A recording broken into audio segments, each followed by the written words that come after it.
Anche tu fai parte di un team sportivo e hai bisogno di un nuovo kit? Crea ora la tua identità insieme ad Inicri Sportswear. Avrai subito un 50% di sconto e il riassortimento a prezzo bloccato. Oltre 300 sono le società che si sono già affidate a noi. E tu cosa aspetti? Contattaci subito al 379 244 8537 o entra su dinicri.com.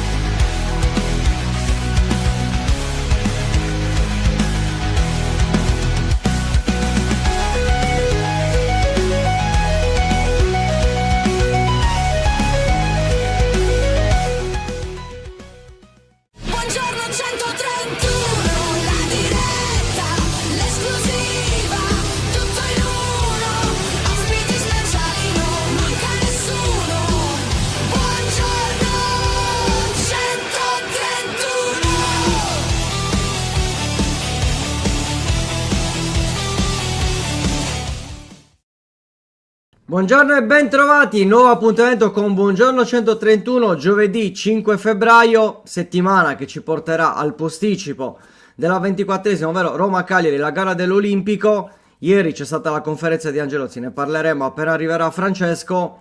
Nota a margine perché vedo già dei commenti su Fanta 131. Allora, stasera la farò intorno alle 17:15 perché poi devo andare all'evento con Idrissi e 3P che sta qua vicino alla Marina, ecco, quindi anticipate alle 17:15 e per quanto riguarda gli svincoli abbiate pazienza, li ho visti tutti, spero stasera perché avrò un'altra asta stanotte di riuscire a fare qualcosa tra stasera e domani mattina, quindi abbiate pazienza. Faccio entrare Francesco, eccoci Fra, buongiorno.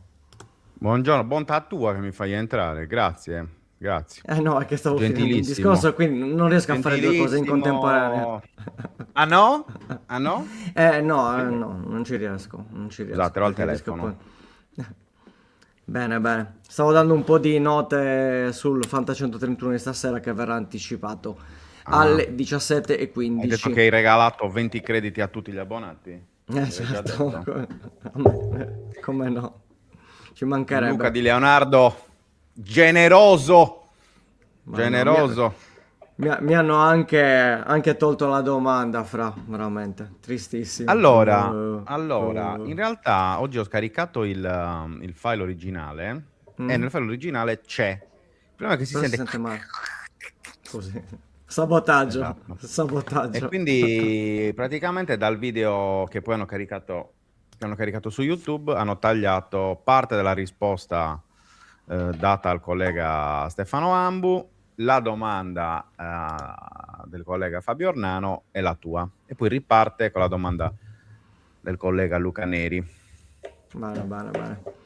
Allora, salutiamo Stefano, salutiamo Daniele, poi andiamo sul discorso della conferenza ieri di Angelozzi.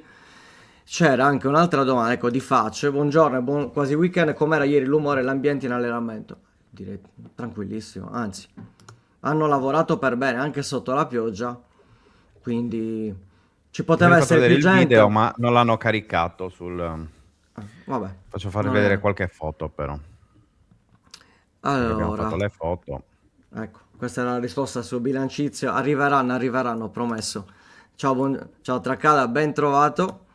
Allora, Davide dice: apprezzo la veracità da uomo del sud di Angelozzi che uomo di calcio competente, ma la frase decimi o quartultimi va bene uguale, è un autogol comunicativo clamoroso per i tifosi e per i giocatori.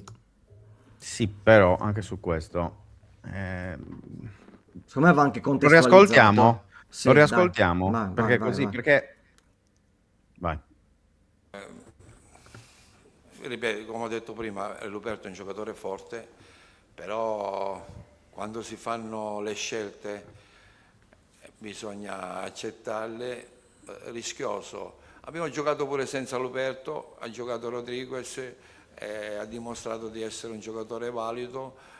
Secondo me Rodriguez diventerà un giocatore forte, è giovane, però vicino c'è Mina, c'è Zeperto, ci può essere Deola che ha giocato pure lui da centrale, per cui Zappa. Sì, personalmente sono sereno, non mi preoccupa. Mi dispiace per l'uomo Luperto, però per il calciatore abbiamo altri giocatori bravi. Ma parto dalla prima domanda del post che ha fatto Luperto. Capisco l'amarezza, la capisco, l'accetto, lo voglio bene. Nelle società in certi momenti bisogna prendere delle decisioni e se presa questa decisione, principalmente ve lo dico, l'ho preso io e il Presidente, per cui l'abbiamo fatto e siamo convinti che è per un bene per il club. Sì, siamo lì, ancora non siamo salvi, stiamo lottando, prima di tutto dobbiamo raggiungere la salvezza. Non è detto se c'era Luperto che la raggiungiamo o viceversa raggiungiamo il 10° posto. Il calcio è fatto sempre di situazione. Con lui c'era una certezza, ma la certezza non è matematica, per cui si fanno delle scelte come l'abbiamo fatta quest'estate, tante scelte di certi giocatori bravi che sono andati via. Io se mi ricordo quando abbiamo venduto, perché qualcuno ha la memoria corta, prima che iniziasse il campionato abbiamo venduto 2 giocatori, uno si chiama Piccoli, 12 gol, e l'altro si chiama Zortea, che è stato pure lui un mio giocatore a Frosinone, 6 gol o 7 gol mi sembra, 6 gol, 6 e 12 sono 18 gol, tutti quanti a dire ma che hanno fatto, ne siamo usciti, dico discretamente, per cui una società forte quando c'è da fare una scelta la deve fare, anche creare un po' di panico, perché un po' di vedute chi pro, chi contro. La società forte è quella che le fa. Ci pigliamo noi i rischi, però siamo convinti che abbiamo fatto la cosa più giusta per il club. Poi la classifica, possiamo arrivare 10°, io personalmente basta che arrivo quart'ultimo sono la persona più felice del mondo, perché giochiamo contro delle squadre che sono delle corazzate. Noi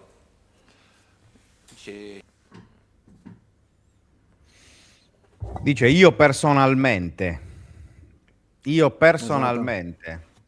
possiamo la classifica, possiamo arrivare 10°, poi io personalmente, se arrivo quart'ultimo, sono la persona più felice del mondo. Cioè bisogna anche contestualizzare e dare il giusto senso alle frasi, perché non vuol dire l'obiettivo della società è il quart'ultimo posto, come ieri ho letto in centinaia di commenti, perché poi l'italiano bisogna anche saperlo interpretare e capire, e non soltanto dare quella che è la propria idea su quello che dicono le persone, perché spesso appunto non si capisce bene quelle che sono le parole e quelli che sono i concetti di una persona. Non ha detto l'obiettivo della società è il quart'ultimo posto, e questo video lo dimostra. Ha detto, io personalmente mi va benissimo il quart'ultimo posto, che è una metafora per dire ci dobbiamo salvare, punto.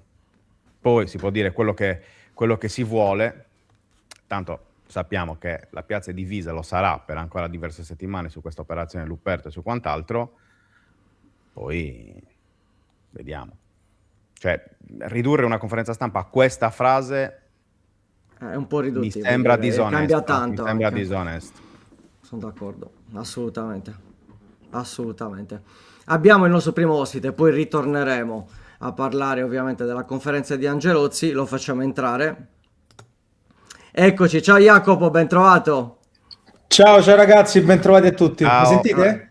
Benissimo. Perfettamente. Perfetto. Ho Jacopo collegato le Erba. AirPods, già un grande risultato. Mitico Jacopo. Allora, Jacopo Erba, inviato Eurosport, opta, segue la Roma. Insomma, Jacopo, grazie innanzitutto per aver accettato il nostro invito. Ti chiedo, come sta la Roma dopo questa sconfitta con l'Udinese? Insomma, Gasperini, ma non è la prima volta, un po' polemico, a fine gara, però -2 dal quarto posto con la Juve, -3 dal terzo posto contro il Napoli, e lunedì c'è Roma-Cagliari. Allora, io vi sentivo prima interpretare la conferenza stampa, le parole dell'ottimo, tra l'altro, dirigente del Cagliari Angelozzi, e mi faceva sorridere perché traslavo questo discorso su Roma e penso, no, a quanto il contorno attorno al Cagliari sia, come dire, Perdonami Jacopo, scusami se ti interrompo un secondo, siccome ho visto un commento, Davide non ce l'avevo con te, quindi non sei tu il disonesto e non era una polemica nei tuoi confronti, quindi vai tranquillissimo, era un discorso in generale su quello che ho letto e che ho sentito da ieri pomeriggio in avanti, quindi mi spiace se hai pensato che ce l'avessi con te, non ce l'avevo con te, tranquillo. Scusami Jacopo, continua. No, ci mancherebbe, hai fatto bene a precisare. No, nel senso che se attorno al Cagliari la pressione è 100, attorno alla Roma è sempre 1000. È un ambiente questo molto caldo ed è un ambiente molto morale. Quando si perde, specialmente quando si perdono partite che causano dei fastidi evidenti a livello di classifica, c'è sempre un po' di amaro in bocca, quindi corrono le voci, retroscena su rapporti allenatore, direttore sportivo, il mercato che è stato fatto bene ma poteva essere stato fatto meglio, eccetera, eccetera. La Roma sta come è stata sempre, nel senso che è sempre la stessa. È secondo me la squadra paradossalmente più lineare del campionato, ed è un paradosso se ci pensiamo, perché associamo questo discorso a una squadra di Gasperini. In realtà la Roma è se stessa, nel bene e nel male, ha vinto tantissimo, ha perso tantissimo, difende benissimo e segna molto poco. E questi limiti e questi pregi si mescolano in questa minestra, che per il momento vuol dire, secondo me giustamente, quinto posto, che può diventare anche quarto perché la Roma resta in corsa, ma che ovviamente ogni tanto lascia qualche preoccupazione. La Roma non sta né bene né male, la Roma è sempre se stessa. Quando va sotto nel punteggio non recupera mai punti, quando va sopra nel punteggio finisce sempre per vincere o quasi praticamente, quindi non ci sono grandi storture. La Roma è una linea dritta, va dal punto A al punto B. E questo è un suo grande pregio, ma anche un suo grande limite. Assolutamente. Ti chiedo, prima di passare la palla a Francesco, sul discorso di Dybala, perché ho letto doveva star fuori 2 settimane, ma c'è la possibilità che possa almeno essere convocato nella sfida contro la Roma. Su Dybala anche qui Roma un po' si divide, pro e contro, però è vero che se Dybala sta bene, comunque al di là del gol, è un giocatore che comunque ti può cambiare la parità, anche a gare in corso. Noi, secondo me, la questione di Bala dobbiamo valutarla nella più stretta attualità possibile, nel senso che ci si spertica sempre nel ragionare sul discorso rinnovo o non rinnovo, che per come sta pensando in questo momento Gasperini la Roma non ha quasi senso, perché Gasperini sempre dice dobbiamo pensare all'adesso. Ci sono dei giocatori in scadenza, i giocatori in scadenza sono comunque coinvolti, stanno dando tutto, non ha senso trattare questo discorso quando oggettivamente questi giocatori in scadenza non sono delle semplici alternative. Se noi pensiamo che Dybala e Celic, ad esempio, sono dei punti cardine di questa squadra, che Pellegrini comunque ha un grande minutaggio, e parlo solo di loro tre per non citarne comunque altri. Quindi in questo momento bisogna pensarli come giocatori della Roma, coinvolti chi più chi meno nel progetto Roma e comunque importanti per gli obiettivi di questa stagione.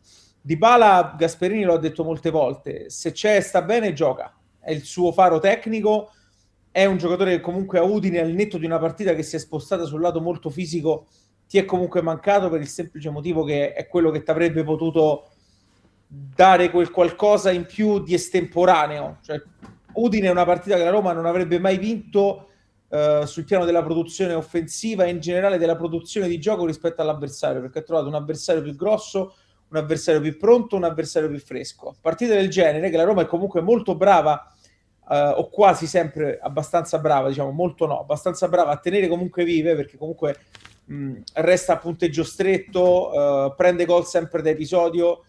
Il problema della Roma è che non riesce a ribaltarle perché manca quel giocatore che ti può dare la scintilla, la giocata estemporanea. Dybala, al netto delle sue difficoltà, resta questo, e quindi è un giocatore comunque molto importante, specialmente anche poi per questa connessione con Malen che abbiamo visto con il Torino e anche con il Milan funzionare molto bene. Quindi può recuperare per lunedì?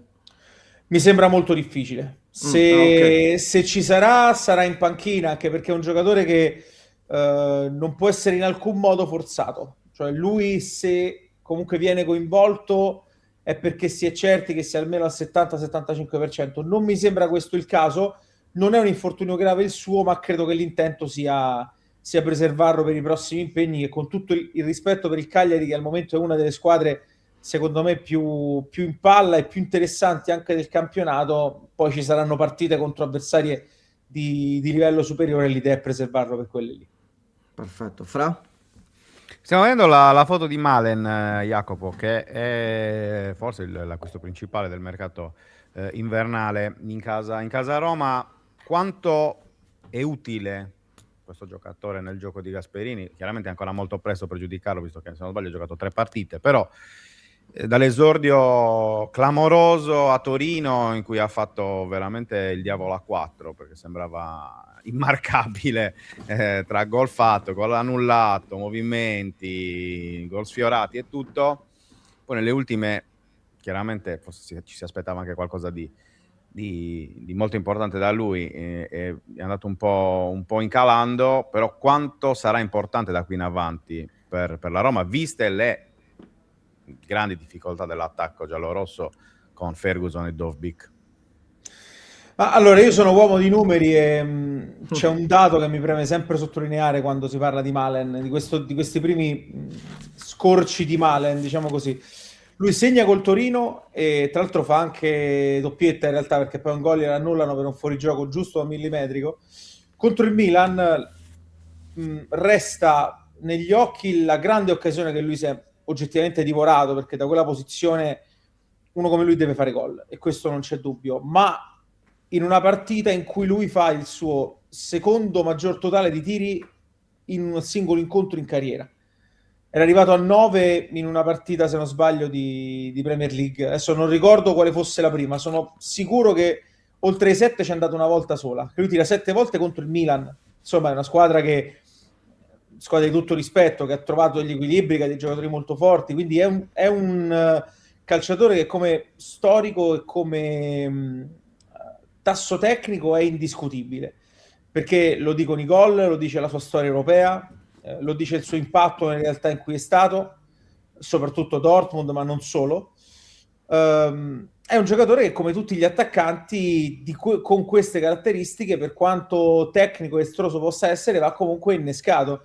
A Udine la sua prestazione non è stata sul livello delle altre 2 uscite, ma perché tutta la Roma è stata sotto livello e qualsiasi centravanti paga un calo generale del rendimento della squadra, perché ha bisogno di palloni puliti, ha bisogno di movimenti giusti per smarcarsi su tracce corrette di passaggio, quindi non è comunque semplice per un attaccante come lui creare il gol da zero. Lo può fare, ma deve comunque essere messo in condizioni di incidere a ridosso della porta.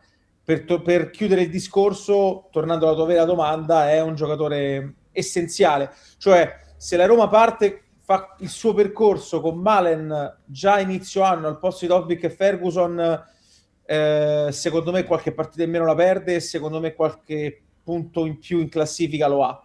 Cioè staremo parlando non di una Roma quinta a ridosso del 4º posto, ma di una Roma, intendo una Roma che fa il suo percorso con Malen in proporzione allo stesso percorso delle altre. Quindi facciamo i votif solo per i giallorossi, è un discorso un po' limitato, però per far capire che questo è un ragazzo, è un giocatore che Gasperini adora, l'ho detto 100 volte, e che è adesso la vera speranza per la Roma per raggiungere i suoi obiettivi. È un grande salto di qualità, sicuramente. Luca? Allora, ti leggo una domanda, Jacopo, di un nostro abbonato. In cosa si percepisce la presenza di Ranieri? Impatta in qualche modo nel mercato o nelle scelte di Gasperini? Cioè il ruolo di Ranieri, il nuovo ruolo di Ranieri, non più mister, come impatta in generale, anche nel quotidiano della Roma?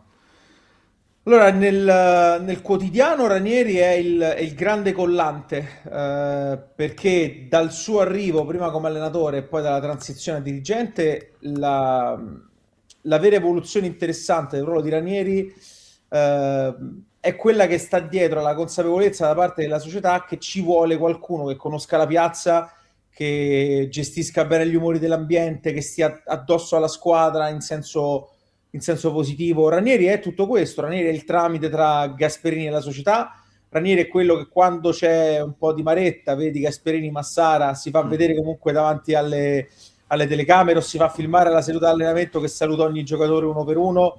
È un ruolo un po', passatemi il termine, un po' colorito, un po' romano, un po' paraculo, nel senso che è comunque un uomo dietro le quinte, lo vedi quando serve, per il resto non lo vedi praticamente mai perché non serve vederlo paradossalmente.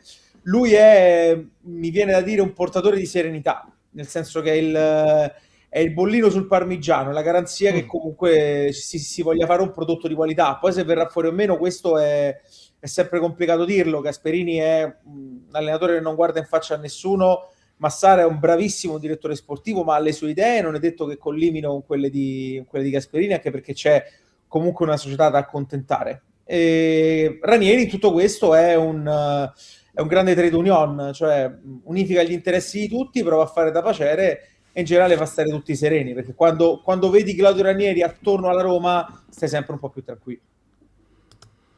Ti chiedo, poi ripasso la palla a Fra sul discorso del Cagliari, perché ne hai parlato. Che cosa ti aspetti, ecco, da questo Cagliari? Anzi, meglio, ti aspettavi questo andamento da parte del Cagliari, visto che comunque ha un allenatore debuttante, ha cambiato il capocannoniere dello scorso anno, lo diceva ieri Angelozzi, Piccoli, il secondo miglior giocatore a livello offensivo, che è appunto Zortea.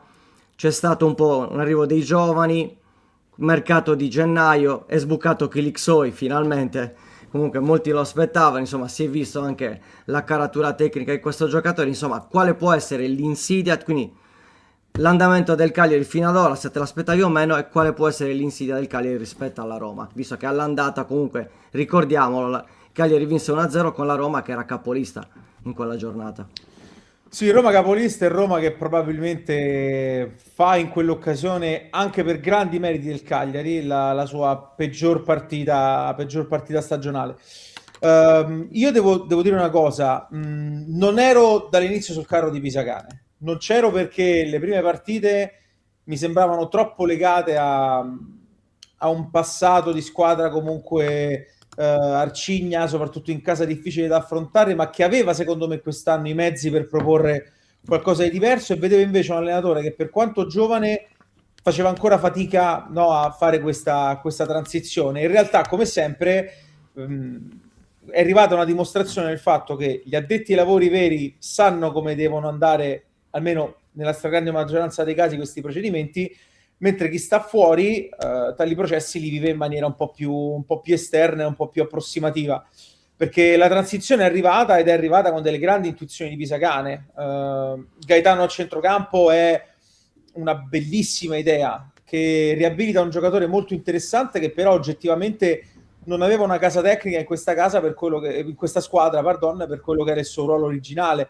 È arrivata finalmente la valorizzazione di Kilixoi, che è un giocatore secondo me meraviglioso, perché riunifica un po' con quella che è l'idea primordiale che abbiamo del calcio, no? Il concetto di bello della singola giocata estemporanea. È veramente un ragazzo che sa esaltarti e che finalmente è entrato nelle dinamiche di una squadra che adesso ha in lui un faro qualitativo, ma che non deve dargli addosso troppe responsabilità, perché poi attorno c'è una macchina che funziona. Il centrocampo è salito il livello con questo Mazzitelli, che magari è meno muscolare di Foloruncio, ma fa tante cose sia davanti che dietro. È il vero box to box e sta giocando su grandi livelli. Io sono un suo grande estimatore da sempre. È un ragazzo che quando messo nel giusto contesto secondo me sa offrire grandi prestazioni, e poi non me lo sono scordato perché sono settimane che lavoro su di lui, ma c'è in questo momento il migliore esterno del campionato italiano, e non solo, probabilmente, che sono dei numeri su palestra che lo vedono al top delle classifiche delle principali leghe europee. Un giocatore straordinario, fuori da ogni logica. Se potessi sceglierne uno da legare e portarlo in una grande squadra, sceglierei sempre lui, perché per i dribbling, la fame che ha, adesso ha cominciato pure a segnare, perché gli assist erano già arrivati. Se trovo il gusto di fare gol, qua abbiamo davanti veramente un giocatore grosso, che però è punta di diamante di un meccanismo che lo sa esaltare, perché lui è il vero top player, e Pisacane questo l'ha capito subito, ma che per il resto adesso non è aggrappato solo alle sue folate sulla fascia, ma sa fare tante altre cose. È veramente una squadra, scusate, uso sempre termini un po' coloriti, ma spesso aiutano, veramente una squadra in calore il Cagliari, e sarà una vittoria molto complicata da affrontare per la Roma. Fra? No, io torno un po' invece sulla Roma, Jacopo, sul discorso anche del progetto, della piazza, dell'ambizione, ovviamente, della piazza e soprattutto del ruolo di Gasperini, che è arrivato quest'estate con una squadra da ricostruire, fondamentalmente perché insomma, abbiamo tutti nella mente la scorsa annata con il pacificatore, il normalizzatore Claudio Ranieri che torna e risistema le cose, no? Per poi lasciare la squadra al suo successore, che appunto non è un allenatore banale per quello che ha saputo dimostrare all'Atalanta, ma anche in prima Genoa, Crotone e via dicendo. Ti chiedo quanto, dopo oramai 7 mesi di lavoro, Gasperini sia l'allenatore giusto per la Roma, per quelle che sono le aspettative, una piazza che veramente vuole tornare ai verdi del calcio italiano. Stanno i numeri Sento un po' male, Fra, lo sai? Aspetta un po' il microfono, prova. sa, Oh, ora sì, ora sì, ora sì. non ho fatto niente. Non Comunque, so, dicevo, anche con numeri che probabilmente non sono in linea col passato di Gasperini, però è evidente la volontà di ricostruire anche della società. Si è puntato su tanti giovani, c'era la domanda prima su Vaz 2007, che insomma non è un acquisto banale, sia per la cifra che per l'età del giocatore. Come si riesce a conciliare tutte queste varie anime, no? Cioè la voglia di ricostruire, la voglia di avere subito dei risultati, perché in piccola parte ricorda anche un po' Cagliari, secondo me. Ma in grande parte anche, nel senso che sono dinamiche simili. Diciamo che ovviamente qui c'è un peso a livello di risultati obiettivi diverso, quindi sembra che la Roma rispetto al Cagliari faccia 2000 cose in più. In realtà le cose da società a società in relazione a quelli che sono gli obiettivi sono sempre le stesse. Nessuno nel calcio gioca tanto per. Si deve sempre arrivare a qualcosa. Quando poi hai i mezzi e le possibilità per provare ad attaccare un determinato obiettivo, è chiaro che tutti vogliono alzare l'asticella. Gasperini in questo è maestro, anche a Bergamo ha martellato in lungo e in largo, sia per quanto riguarda il mercato che il rapporto con i direttori sportivi, gli stessi giocatori li ha sempre messi, tra virgolette, alla gogna mediatica, riuscendo però sempre a trovare poi una reazione in qualche modo.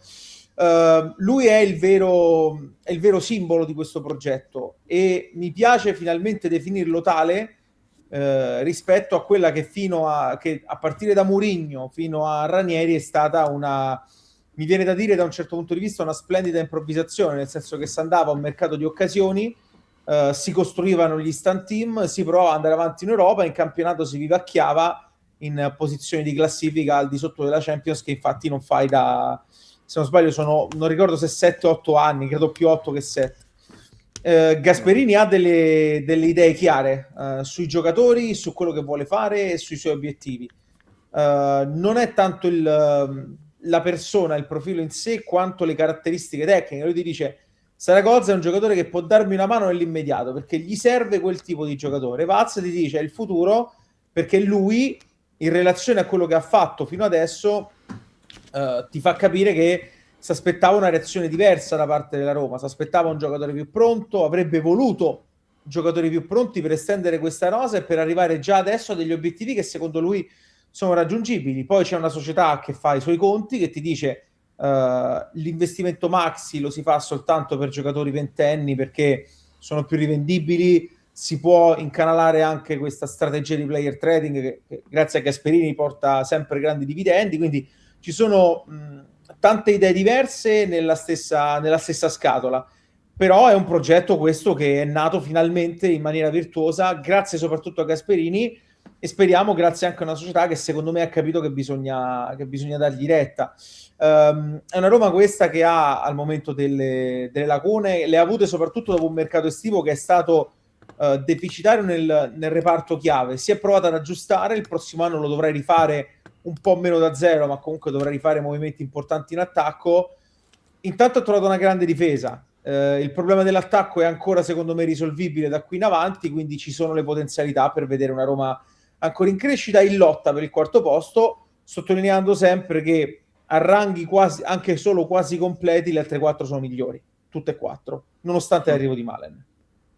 Perfetto, perfetto. Jacopo, grazie davvero per questo focus sulla Roma e anche sul Cagliari. E finalmente ci siamo rivisti dopo tanto tempo. Eravamo piccolini l'ultima volta. Sì, eravamo piccolini per modo di dire, almeno io, esatto. Perché tu poi hai 20 anni, quindi magari. Te ne frega. Ciao ragazzi. Per gamba. Grande Jacopo. Buon proseguimento, un abbraccio. Buon lavoro, grazie mille. Ciao Jacopo. Ciao. Ciao. Eccoci qua. Tac. 20 anni per gamba. E non basta nemmeno. E anche testa a quel punto. No, quello è troppo però. Ecco. Salutiamo Rita, io sono juventina. Perfetto. Benvenuta Rita. Perfetto. Allora, e per Matteo, non gli abbiamo fatto la domanda diretta per Matteo Azzara su Malen e Vaz, però poi alla fine credo che... No, perché aveva risposto. Sono arrivate risposte sia su Malen che su Vaz, cioè, insomma, mi sembra abbastanza chiaro che non sono toppe, soprattutto Malen è già pronto, Vaz è un giocatore per presente e soprattutto futuro, ma ci sta, ma ecco, fa sorridere perché se poi vedi appunto quelli che sono gli investimenti di una società più munifica rispetto al Cagliari come la Roma, e vai a vedere che anche in quel caso la tendenza è quella, cioè si investe su giocatori giovani. Se io devo spendere, spendo sul giovane che può essere poi un valore anche rivendibile, l'ho detto prima, quindi questo è un po' il discorso generale. Salutiamo il nostro meteorino preferito, grande Matte. Matteo Tidili. Buongiorno a tutti. Non mettete nei commenti, ho detto, no, guarda, è possibile che appena li vedo li metto. E Luca che ogni tanto, come ti ho già detto lunedì, che Luca che ogni tanto è un po' rinco. Tutto paga Luca. Quando qualcuno se lo perde, capite? È normale che sia. A una certa, è quello. Angelo c'è riuscito a beccare almeno un nome corretto dei nostri giocatori, che spettacolo. Vabbè, insomma, ci sta, è il tutto incluso. Ha detto un paio epiche. Samir rimane nelle menti di tutti. Lubumbo. Soleman. Ce ne sono. Sta. Ce ne sono diversi esempi. Però anche lì, cioè, ragazzi, il discorso è che voi dovete concentrare su quello che è il concetto, non sul dettaglio in sé. Perché il dettaglio in sé, cioè, ogni tanto capita. Felice, non male anche Felice. È vero. Diola. Perché poi in realtà una volta ha detto Deola. Poi c'erano anche i suggerimenti dal pubblico, ovviamente. Diceva, tipo qua a me. Ci sta, detto, qua a me Enrico gli ha detto intuizione quando si stava un po' incartando su Genialatta. Vabbè. No. Ci sta assolutamente. Allora, in attesa del prossimo ospite che arriverà a momenti, ritorniamo un po' sul discorso che abbiamo iniziato un po'. Giochiamo a carte, diamo i numeri. No, ti chiedo come la vedi a questo punto la partita di lunedì, perché comunque la Roma, l'ha spiegato anche Jacopo, è in una situazione dove la sconfitta contro l'Udinese potrà aver lasciato degli strascichi o meno, però la Roma ha abbastanza un andamento lineare. È ovvio che la partita col Cagliari rappresenta una grossa occasione per la Roma di agganciare il gruppo Champions, per il Cagliari di continuare una striscia positiva dopo le 3 vittorie di seguito. Sarebbe bellissima la 4ª vittoria consecutiva, però ecco, magari sono un po' più liberi da un certo punto di vista, che non vuol dire non mettere la giusta concentrazione, Fra. No, assolutamente. Poi aggiungo che l'ho detto ieri sera durante la live infinita da mattina. Mamma mia, sono entrato per mezz'ora, sono uscito dopo 2 ore, non sono abituato io a queste maratone. A queste maratone, esatto. Esatto, perché tutti gli altri erano giovani, c'ero solo... insomma, vabbè. Ieri dicevo che se la partita contro il Verona è stata appunto l'esame di maturità di questa squadra, poi la Roma darà la giusta idea su quello che vuole essere questo Cagliari. Cioè, sappiamo quello che è fino a questo momento. Cioè una squadra che ha dimostrato, numeri alla mano, di valere più della salvezza, di valere chiaramente quello che in questo momento è un 12° posto, a 2 punti dal 10° e tutto. La Roma arriva dopo la cessione di Luperto, arriva dopo chiaramente una finestra di mercato in cui sono usciti anche Prati e Luvumbo, abbiamo detto già anche gli altri giorni, cioè di fatto sono andati via 3 titolari, e bisognerà vedere anche come risponderà il gruppo, no? Bisognerà vedere come risponderà la squadra. La cosa bella della gara di lunedì è che il Cagliari ci arriva con la testa sgombra, teoricamente, perché arrivi appunto da una vittoria molto molto importante contro il Verona, e vai su un campo di una squadra che contro rivali che hanno opposto il blocco basso ha sempre sofferto. Il Cagliari in queste ultime 3 partite ha trovato grande soddisfazione dal blocco basso e quindi si vedrà. Andare con la testa a sgombra per me è una cosa buona di base. Bisognerà capire se invece questa squadra avrà sempre bisogno invece di avere di sentire un po' di pressione, un po' di tensione. Perché per quanto mi riguarda vai a Roma sapendo che la sconfitta è in conto, ma la sconfitta è in conto sempre contro chiunque, in casa, in trasferta, contro la prima o contro l'ultima, quindi cioè, tu vai veramente per provare a fare la tua partita, sapendo che ci sono, come ci ha ricordato Jacopo, diversi punti deboli comunque della Roma, perché se una squadra ha pareggiato soltanto una volta e ne ha perso 8 ed è quinta in classifica, è vero che ha vinto tanto la Roma, ma ha anche perso tanto. Sì, sono i pareggi che mancano. Segna tantissimo, perché ha segnato 27 gol in 23 partite, quindi insomma è una squadra che magari rispetto agli altri anni ha qualcosa che il Cagliari può aggredire, e quindi mi aspetto una bella partita. Ecco, l'unica cosa che io mi auguro è che anche se dovesse arrivare una sconfitta, poi nel post partita e nei giorni successivi non ci siano i famosi, insomma, il tiro al piccione, ecco, perché non è qualcosa che aiuta e aiuterebbe sicuramente. Assolutamente, però anche perché se si vuole guardare al 10° posto, cioè bisogna anche crescere da quel punto di vista. Quella è una crescita non semplice, però abbiamo Fra il nostro secondo ospite. Eccolo. Prepariamo, lo facciamo entrare. Eccoci qua. Ciao Giacomo, ben trovato. Ciao Giacomo. Allora, non vi sento, non so se è un problema mio. Credo che siano le cuffiette. Le cuffiette, prova. Le cuffie. Io ho le cuffie, vi prova a toglierle. non vi sento adesso, prova a toglierle. Prova a toglierle. Aspetta, le scollego.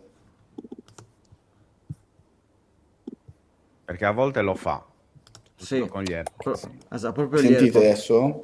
Sì. Tu ci senti? Io non riesco a sentirvi, però non so per quale motivo. Prova a uscire e rientrare. Non sento il vostro audio. Prova a uscire e rientrare, vedi un po'. Voi mi sentite? Sì. Noi sì. Io purtroppo non riesco a sentirvi. Aspetta.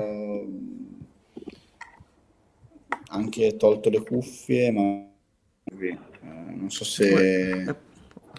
Ok, perfetto, arrivo. Facciamo così. Vediamo se ci riusciamo in questo modo. Strano. È una battuta, ovviamente. Come mai? A StreamYard. Aspetta che prendo un po' d'acqua. Allucinante. Io ho la gola secca, vediamo. Faccio entrare io. Vai. Prova, Eccomi, adesso prova. mi sento, sì. Alla Grande, grande. Scusatemi grandissimo. questo problema Benvenuto. tecnico. Grazie a voi, Benvenuto, grazie a voi per Giacomo. l'invito, assolutamente. Grazie mille Giacomo, collega di cronache di spogliatoio. Insomma, Giacomo, ti chiedo subito qual è la tua idea sul Cagliari di Pisacane. Insomma, tu l'hai anche seguito, quindi hai visto Così, un a po' tutto il bruciapelo, percorso. per Sì, metterti a sì, tuo sì. agio subito arriva la Sì, sì, domanda a io bruciapelo, così. assolutamente, con Lo Giacomo ci facciamo sempre mancherebbe. così, mi sembra giusto sottolinearlo, No, però. giusto, ma giusto. No, innanzitutto grazie per l'invito, ovviamente. Grazie a te, E Giacomo. ho anche un legame speciale con la città perché mio padre ha abitato lì per un po' di anni, quindi ho amici, ho passato le mie estati al Poetto per diversi mesi, quindi non posso dire di aver vissuto a Cagliari, però diciamo che sicuramente ci ho passato un bel pezzo di vita, di adolescenza. E in questo pezzo di vita, diciamo sul finale, poi ho conosciuto il mister all'inizio dell'esperienza con Cronache, che faceva parte di quella squadra, insomma, insieme anche a Cigarini, Cragno, Pavoletti, eccetera, eccetera, eccetera. E insomma, sicuramente è stato un bel gruppo e mi ha fatto, sono sincero, molta impressione in positivo, ma sai, quelle cose che non ti aspetti, vedere poi insomma, il mister adesso essere promosso, già lo scorso anno, insomma, che aveva vinto la Coppa Italia, ero andato all'Arena qua a Milano, noi insomma, abbiamo la sede a Milano a vedere la partita e insomma mi ricordo grande gioia, mi ha fatto veramente un gran piacere e ti dico, oltre in realtà poi alla scelta che ha fatto il Cagliari in questo caso, in realtà mi fa molto piacere vedere poi il risultato, no? Perché poi ci sono delle scelte che sono rischiose, che sono fine a se stesse, invece stavolta è stata fatta una scelta sicuramente appunto azzardata all'inizio, ma che ha dato dei grandi risultati fino adesso. Ha pagato forse no, anche da parte del club in questo caso fare una scelta sicuramente in controtendenza, anche se no, poi banalmente anche il Parma no, con questa da quel punto di vista lì ha scelto un esordiente che poi non era già nel club, però insomma mi è piaciuto molto, sono sincero, questa idea no, di pescare anche in questo caso dalla primavera anche in panchina e che sia stata anche in realtà poi data all'allenatore anche la libertà no? Poi di poter guardare nel vivaio, poter scegliere anche di lavorare su una squadra comunque giovane perché poi ha perso alla fine del mercato, no? Ho visto, ne ha parlato anche Angelozzi poi nella conferenza, no? Giustamente Piccoli e Zortea e comunque no? si sono fatte delle scelte là davanti è stato perso Belotti praticamente pronti via, idem Borrelli ha lavorato tanto nell'ombra no, su Cricksoi, quindi ha fatto anche delle scelte che lo hanno pagato, quindi ho delle vibes positive, poi appunto, vi ripeto, anche dai, sentimentalmente un 1% mi sento legato alla squadra, quindi mi fa molto piacere. Fra? Sì, stiamo vedendo le immagini dell'allenamento di ieri, aperto al pubblico, nonostante insomma, il clima un po' inclemente, abbiamo detto anche ieri. Giacomo, il Cagliari che arriva da questa sessione di mercato invernale in cui fino all'ultimo giorno sembrava Ho una perso l'audio sessione... adesso, mi siete Mi ricaduti con senti? l'audio, scusatemi. Ecco, così. Aspetta, vediamo benissimo. se... Così. Bello. Oggi l'audio, tanto oggi. Sì. Sabotaggio. Mando. Riproviamo. Adesso vi sento. Adesso? Non so per Ok. quale motivo, ma ogni tanto mi sparite con l'audio voi. Non so. Vabbè, ci stanno un po' boicottando. No, Sì, ti esatto, dicevo. però adesso vi risento. Ti dicevo, ieri appunto questo allenamento aperto del Cagliari di fronte ai propri tifosi che l'inizio di fatto riapre un febbraio che si è chiuso, o meglio, che si è aperto con la chiusura del mercato invernale. Qui è andato via Luperto, una partenza che ha fatto scalpore, ovviamente, un po' per le modalità e un po' per tutto. È una sessione che fino a quel momento era stata una sessione di aggiustamenti, mi viene da dire, perché non c'erano stati grandi sconvolgimenti, al di là poi delle partenze di Prati e Luvumbo che avevano perso spazio nell'ultimo periodo. Come giudichi anche tu dall'esterno il mercato invernale del Cagliari? E poi la domanda, se tu avresti mandato via Luperto, avresti ceduto Luperto, mandato via è brutto. Guarda, è un tema che ho visto è stato abbastanza fonte di dibattito, no? Perché poi credo che mi trovo molto in linea, in modo anche abbastanza concreto, con quello che ha detto il DS, nel senso che poi quando ti arrivano alcune offerte, uno deve, anche in base a contratto, età, eccetera, eccetera, uno debba fare delle scelte, e ci sono delle scelte, insomma, che magari, visto anche, no, come sta andando la stagione, magari uno fa anche un po' più a cuor leggero di altri momenti. Vabbè, appunto, su Prati e su Lugumbo ovviamente, insomma, cercavano spazio, e anche questa invenzione, no, per cui appunto so che hanno lavorato per diversi mesi per crearla, di Gaetano come play, ovviamente poi aveva tolto spazio a Prati.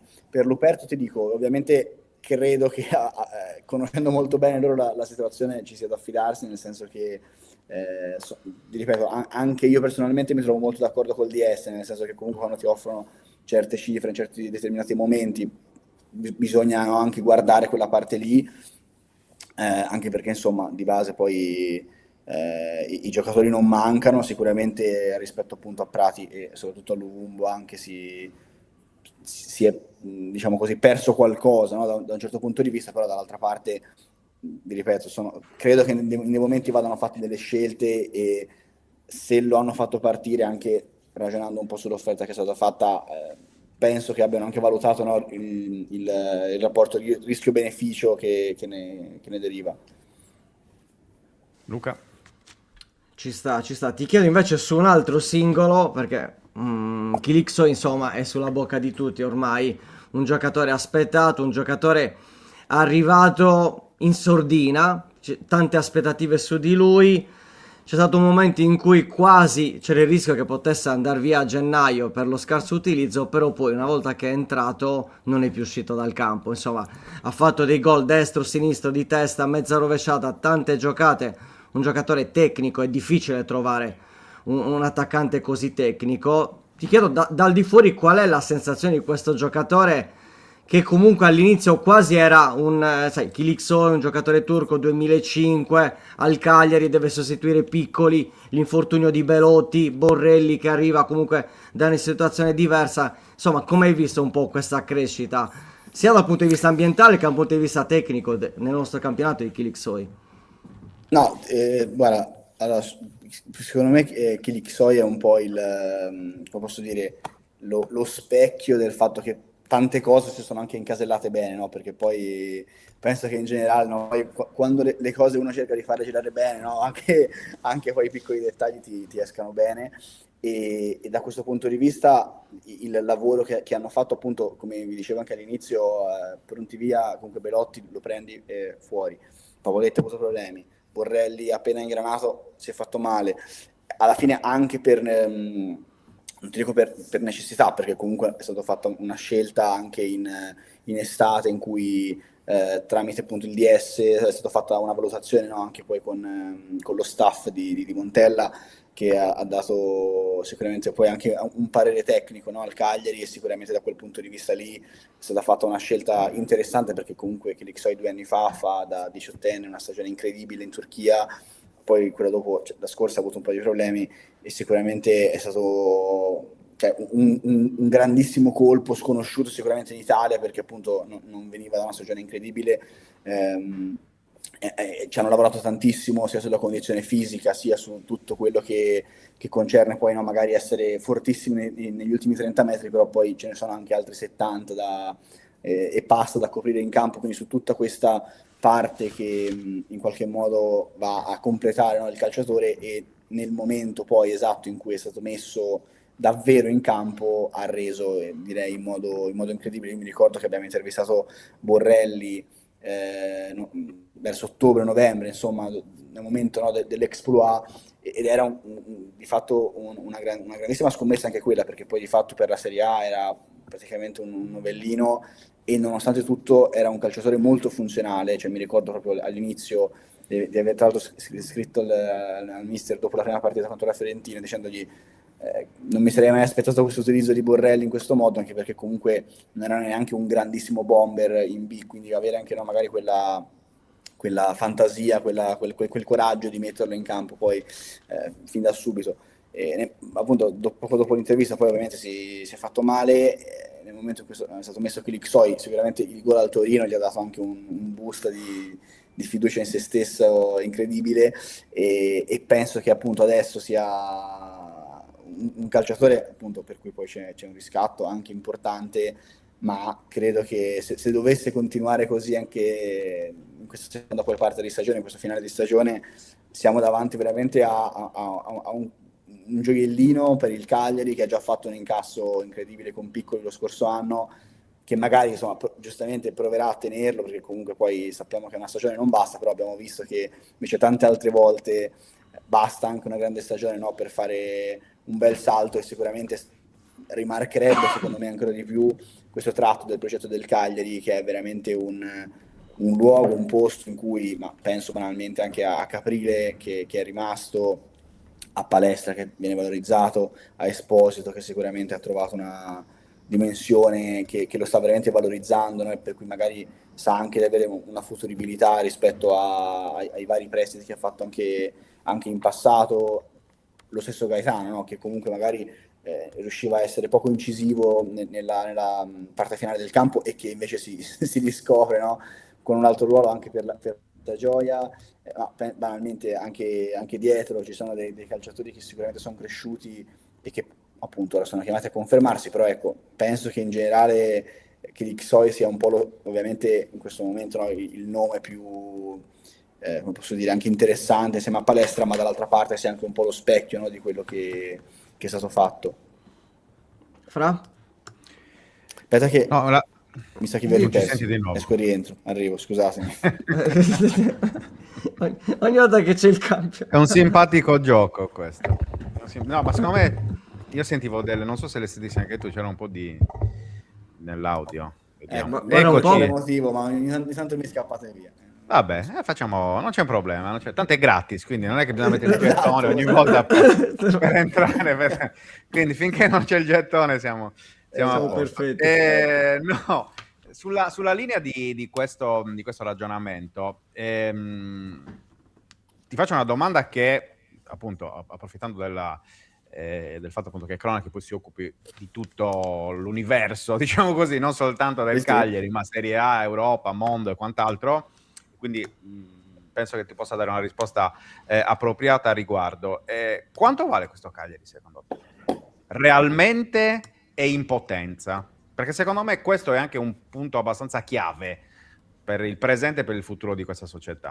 No, assolutamente. Ti dico, sicuramente parliamo dal punto di vista economico, nel senso che sicuramente ci sono, come sulla scia di quello che ti dicevo appunto prima, dei giocatori che sicuramente sappiamo, tolto Palestra, insomma, che poi avrà dinamiche diciamo un po' più diverse di mercato, tanti altri che sicuramente sono diventati molto appetibili sul mercato, e visto anche cosa è stato fatto in estate con Zortea e con Piccoli, mi immagino che si cercherà di mettere anche in estate, di fare una strategia in cui magari sappiamo che dovranno e potranno uscire dei giocatori che sicuramente sono che io sono, ad esempio, stravedo per Caprile, che ho avuto la fortuna di intervistare e conoscere, che oltre a essere un ragazzo molto intelligente ha questa grande dote di essere un grande portiere, in primis. Penso che insomma che anche lì verranno fatte, no, delle valutazioni, ma penso che sia nella natura di tante squadre, e credo che ad oggi lavorare bene, quindi come in questo caso nel Cagliari, significhi proprio arrivare con questo problema ogni estate. Penso che se non si arriva per squadre appunto che comunque giustamente fanno, no, poi anche delle cessioni, un motivo di sopravvivenza, ad avere questo problema, che sembra un cattivo problema dal punto di vista del tifoso, ma in realtà è un bel problema, no? Perché vuol dire che poi anche le scelte che ha fatto sono giuste. Sicuramente il valore che ha il Cagliari in questo momento è alto, mi immagino in veramente 2 o 3 profili soprattutto, che possono essere veramente molto appetibili sul mercato.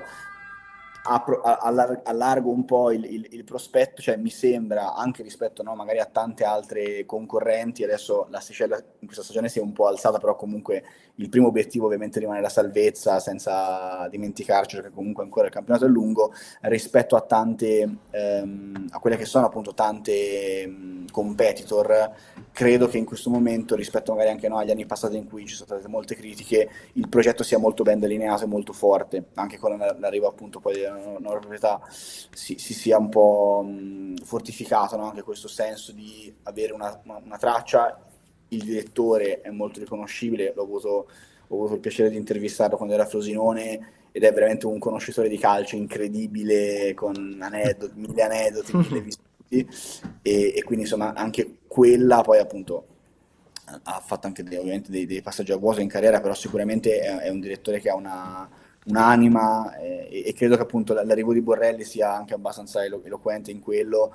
Ha un'anima che è molto anche giovane, banalmente anche la libertà che è stata data poi al mister di andare anche a pescare, no, tra alcuni suoi fidati in primavera e valorizzare dei giocatori che forse adesso, no, sarebbero fuori al Modena in prestito, penso. Ecco, da quel punto di vista lì mi stanno molto credo. Poi ovviamente tanto lo fanno i risultati, perché se ci fossero 2 sconfitte in più magari saremmo qua a parlare di altro, però in generale penso che il campo poi, no, determini tanto. Ti farei lo stesso discorso della Cremonese, banalmente, che sicuramente nell'ultimo periodo, no, ha performato peggio del Cagliari, ma che anche lì, no, vedo un progetto molto solido. Magari in altri club in questo momento c'è un po' più di anche ripartenza, no? Invece il Cagliari, mi sembra che quella fase lì l'abbia già vissuta nelle scorse stagioni. C'è la domanda di Gianluca, Luca, Esatto, eccola qua. per Giacomo. Cos'ha secondo te Pisacane che non ha un Cuesta o anche un Gilardino, Giacomo? Credo da una parte, appunto ora non è per togliere a questo Gerardino, ma faccio un paragone a una conoscenza tecnico-tattica veramente incredibile, veramente, veramente molto alta, e sono convinto anche come gli altri due, però appunto parlo per Pisacane, anche secondo me una grandissima voglia, una grandissima curiosità, una grandissima voglia di migliorare. E una cosa che secondo me ha di diverso da tanti altri, ti parlo poi appunto allargando il discorso, ovviamente non sarà l'unico, ma una cosa che a me colpisce tantissimo è l'ego pari a zero, cioè non lo senti mai dire no perché io ho fatto, no perché io, cioè non c'è mai questa componente di ego e di accentrare i meriti su se stesso, nel bene e nel male ovviamente. Però veramente a me una cosa che colpisce e che credo arrivi anche ai calciatori, e probabilmente, cioè io mi sono rimasto colpito da una sua intervista alla Gazzetta in cui ha detto che ha seguito un corso su come rapportarsi con la Gen Z, no? con le nuove generazioni. Cioè credo che da questo punto di vista cioè il mettersi perché c'è chi arriva in Serie A e si sente arrivato, cioè il mettersi costantemente in discussione su tutto, partendo da delle sicurezze ovviamente, perché poi se uno deve anche sapere di essere bravo, no? per poter arrivare a certi risultati, ma secondo me veramente il mettere da parte qualunque ego personale e sapere che probabilmente l'unico modo per arrivare, no, a coronare un'ambizione personale è quello di mettere prima davanti il collettivo, che sembra una frase fatta, ma sappiamo benissimo che non è assolutamente facile nel calcio rinunciare, no, alla propria soddisfazione, al proprio ego per il bene superiore e vederlo come una possibilità di step. Secondo me questo è veramente quello che fa la differenza. Secondo me rispetto agli altri due ha avuto modo di costruire una rosa con più identità, cioè il Pisa comunque Gilardino è stata praticamente una squadra della Serie B con qualche accorgimento, non abituato al campionato italiano. Pisacane invece prende giocatori che hanno già fatto il campionato, magari con poca esperienza, ma che conoscono anche la lingua, cioè secondo me il Cagliari ha questa forte componente italiana rispetto anche alle altre che fa tanto la differenza. Ovviamente ci sono tanti stranieri anche nel Cagliari, ma questa è una cosa molto importante. Vedo queste due cose come secondo me un possibile asterisco di differenza, ecco. C'è anche un'altra domanda, Giacomo, ne approfittiamo. Cosa ne pensi dei tanti italiani che il Cagliari valorizza? Io faccio un po' un discorso in generale, nel senso che magari tutto questo discorso non è ancora entrato un giocatore come Idrissi del Vivaio, un giocatore che sta comunque partita dopo partita acquisendo anche quell'esperienza, quella voglia di imparare. Sta trovando anche il gol, non è così scontato per un fluidificante a sinistra, per dire. Però dall'altra ci sono anche i giocatori di esperienza, e su questo ovviamente sui giovani, ma anche su quello che pensi di Mina, perché comunque è un giocatore che un po' divide, un giocatore che mette tutto in campo, un giocatore, un difensore vecchia maniera, stile anni 80, dove comunque va anche a stuzzicare l'avversario, insomma, per cercare di fargli calare la concentrazione, però è un uomo soprattutto che se conosci ti fa ridere dalla mattina alla sera, perché comunque da noi si dice un uomo di cricca, cioè un uomo di gruppo, un uomo che comunque fa gruppo, è un leader, e quindi ti chiedo anche una tua opinione su ieri Mina. Guarda, io lo vorrei sempre dalla mia parte, sono sincero. No, capisco che sia divisivo, nel senso che ovviamente lo è, però ti dico, io lo vorrei sempre dalla mia parte. Poi ovviamente è il classico giocatore che magari a volte no, fa dividere anche i tifosi che lo hanno, però ti dico che secondo me anche per la squadra è una garanzia e lo vorrei dalla mia parte. Ecco, su Mina ti dico questo, proprio mi schiero apertamente su questa fazione.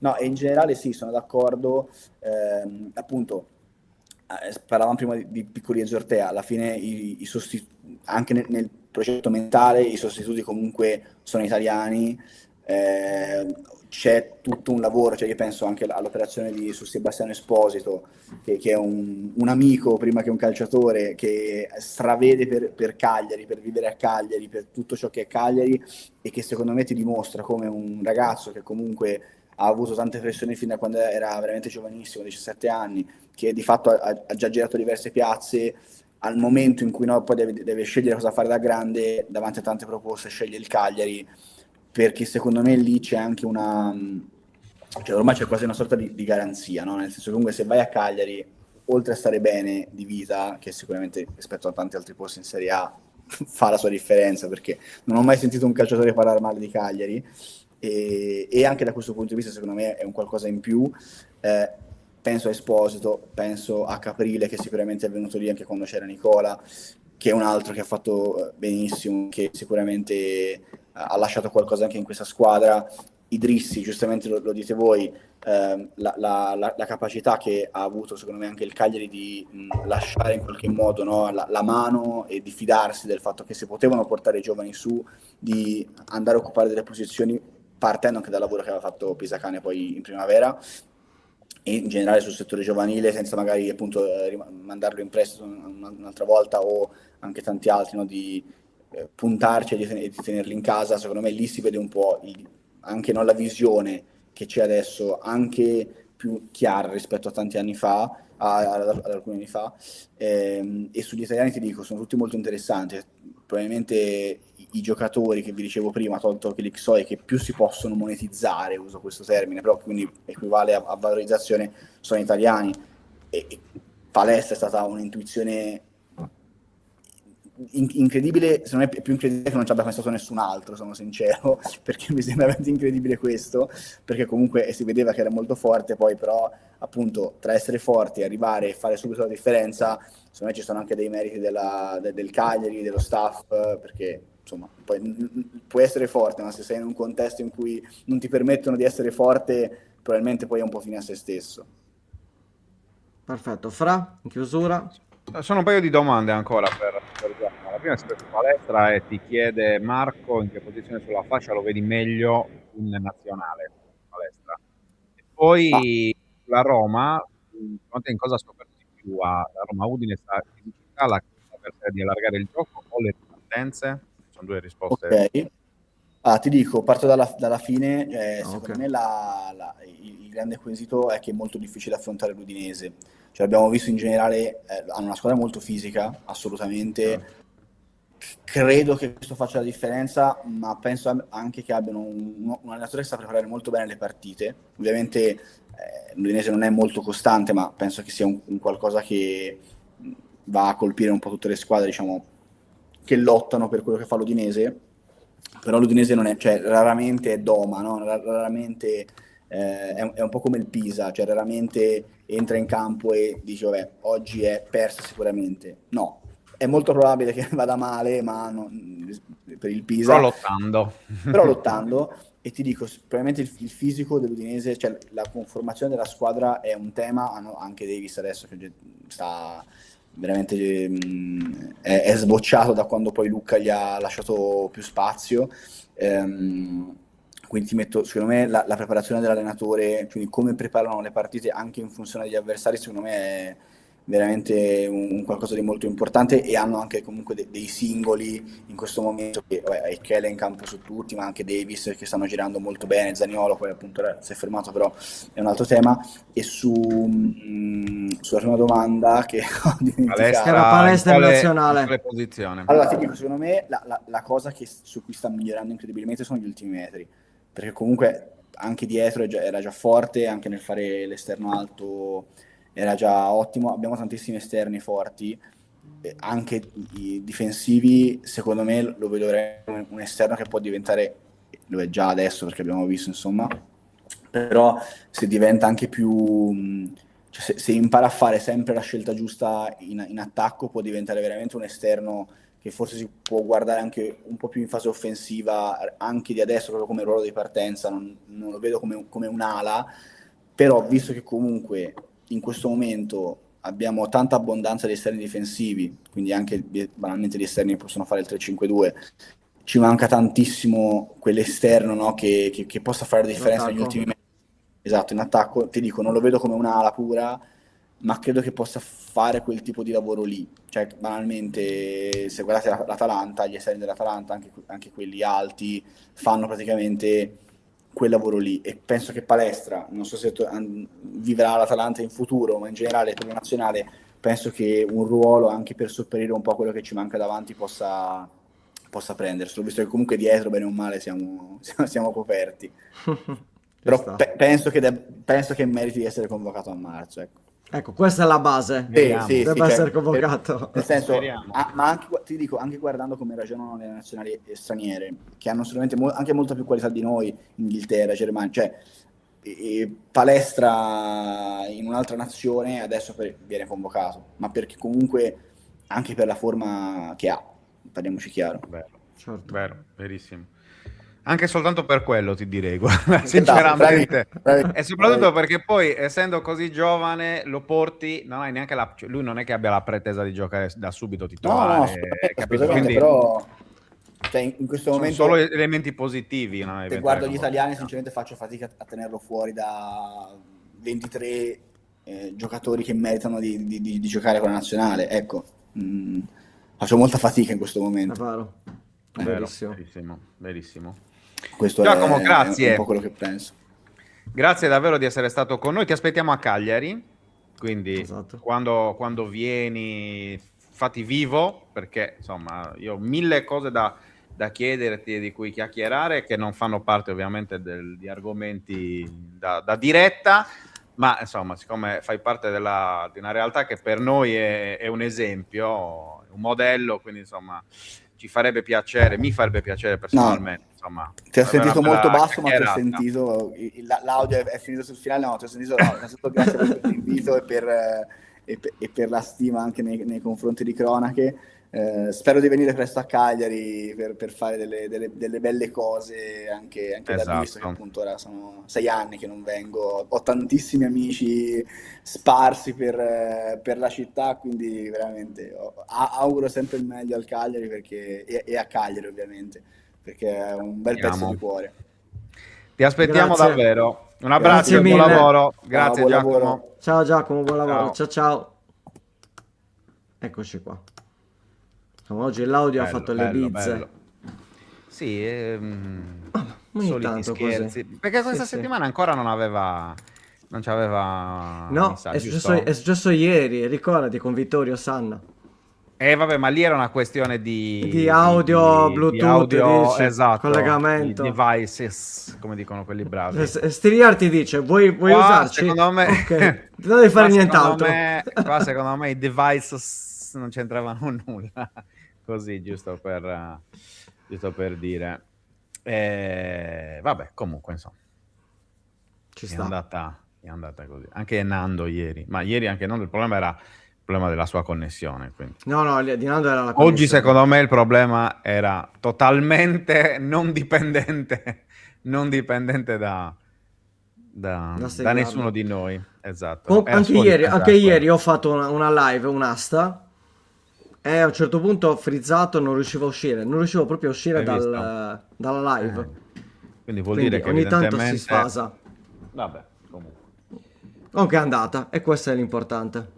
Sì, sì, sì, Bene. sì. È un piacere avere colleghi così, insomma, della stampa nazionale, anche se puoi chiamare stampa, cronache, mi sembra un po' riduttivo perché è un po' di tutto, però insomma ci fa piacere avere anche il parere di chi arriva da fuori, di chi vede da fuori, anche il Cagliari, non soltanto.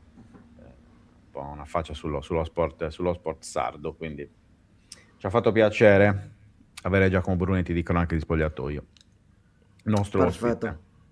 Perfetto. Bene, Allora, abbiamo altre cose da dire? beh, di stasera alle 17:15 ci sarà Fanta 131, quindi sarà anticipato. Eh, Farò gli svincoli, promesso, perché ho visto che stanno scrivendo ancora su Telegram. Abbiate pietà, ragazzi, promesso. Entro domani farò le cose, promesso, però devo avere un po' più di tempo perché manca il tempo. Però verrà fatto, ok? Garantito. Bene. Io devo ancora pensare, io mi sa che faccio direttamente tutta la settimana prossima, tanto faccio talmente schifo. Non penso che mi cambierà molto questa settimana. Beh, sai cosa potrebbe Sinceramente. cambiare? Potrebbe cambiare magari il valore di qualche giocatore. Questa è l'unica cosa che potrebbe cambiare. Esempio, dovesse segnare Pinco Pallo, quel Pinco Pallo vale 3, magari col gol salirebbe a 6. Questo potrebbe cambiare. Però potrebbe anche diminuire, attenzione. Esatto. Quindi, vediamo. Ah, io Vabbè, chiaramente non ho devo fare ancora una fatto bella niente. analisi. Devo fare ancora. Devo fare una bella analisi di chi spesare il più lontano possibile. Perché veramente È bellissimo. è una roba, ragazzi, una disperazione totale. Allora, Da ieri quando nella lega che ho quando fatto, sono fermati 21. Pulisic, Orsolini, lo stesso Paz, 2 rigori Ragazzi. sbagliati, Cambiaso l'autore, C'è poco da fare. Se non girano quelli, ciao. affossati Beh, clamorosamente. senza dimenticare Zaccagni, che comunque 3 gol Zaccagni nelle prime 23 partite, forse Mai è avuto l'annata Zaccagni peggiore. quest'anno, però. No, però era uno di quei centrocampisti più in voga, più pagati sicuramente. Vabbè, il centrocampo diciamo che è un po' crollato. Cioè, ci sono i nomi nuovi, un No, io McKennie, un quest'anno ho Zielinski. toppato completamente l'attacco, proprio mentre l'anno scorso era stata la mia Non so dove fortuna. Retegui? Retegui, Ken e Vlahovic. Il Ken, vabbè. Il Ken vero, non il Ken Vedi finto. tu, vedi tu. E Vlahovic tra un po' rientra, però, insomma, è vero difficile. Ne ci sono altre situazioni. È andata così, è andata così. Bellissimo. Va bene. Questo. Se avevo 3 minuti prima può essere pure che butto via Turan. Quale dei due? Esatto. Che poi Marcus non è che stia facendo benissimissimo, però, insomma, diciamo che all'Inter quest'anno c'è più turnover. Sta rendendo alla grande Lautaro. Il resto, più Esposito, Bonni e Thuram, siamo lì come rendita. Thuram è stato anche infortunato diverso tempo, quindi vediamo. Pensaci Va bene. bene. Ok? Ragazzuoli, Ci stasera vediamo. quindi 17:15 17:15. Fanta 131, poi con le dirette ci rivediamo, non so se stasera per Aperitore, penso di sì comunque, con Andrea Olmeo e Roberto Pinna, non lo so, vediamo un po' perché Roberto sono giorni in cui non sta,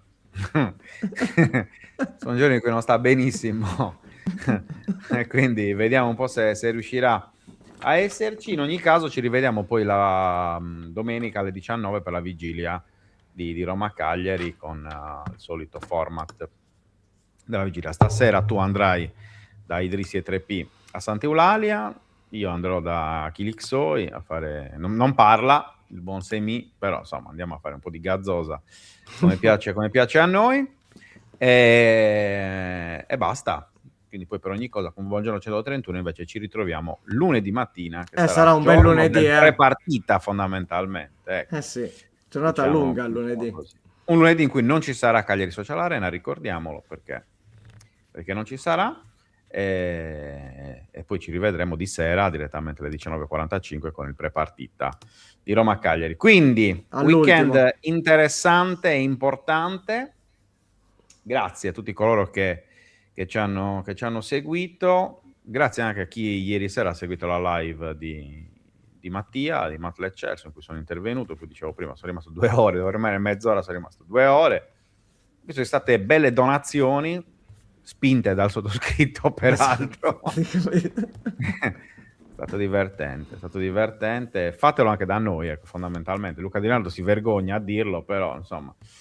Io mi vergogno. Se lo fate da Attenzione. noi sono sempre gradite. Ricorda, al di là delle donazioni, che ovviamente fa sempre piacere ricevere, gli abbonamenti, ricordatevi che chi è abbonato ha esattamente 12 crediti e non 6 e ha 7 cambi e non 5. Va bene? Ho visto che ci sono già nuovi abbonati, vi aspettiamo comunque nel canale Telegram per mandare gli svincoli. Risponda al volo a traccata.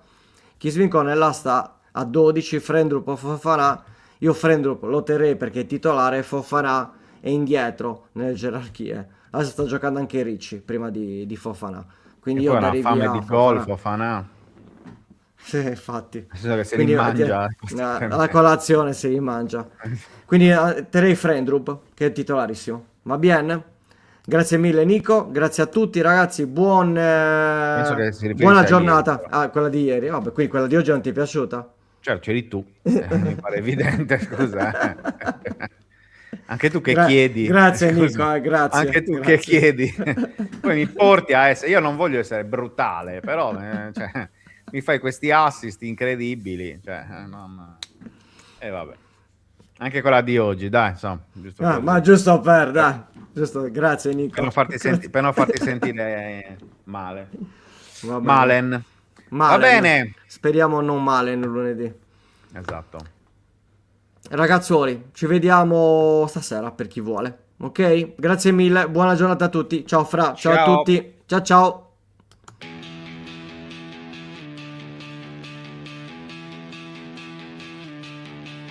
La sveglia suona, la redazione in pista, Sardegna in diretta, c'è voglia di notizia, storie di sport, un'isola in piena, storie di vita, a voce alta, alza il volume, fatti sentire. Buongiorno 131, la diretta, l'esclusiva, tutto in uno, ospiti speciali, non manca nessuno. Buongiorno 131.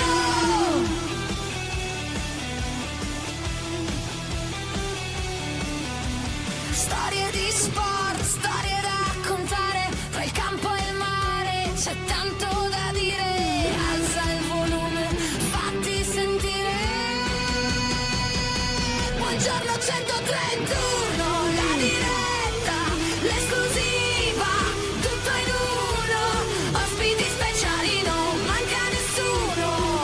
Buongiorno 131.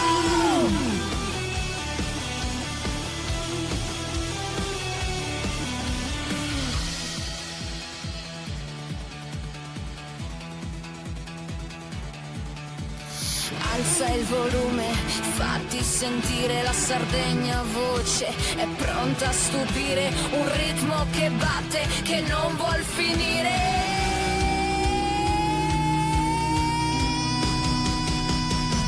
Buongiorno 131, la diretta, l'esclusiva, tutto in uno, ospiti speciali, non manca nessuno.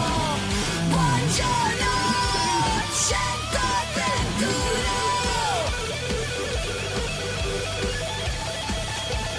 131.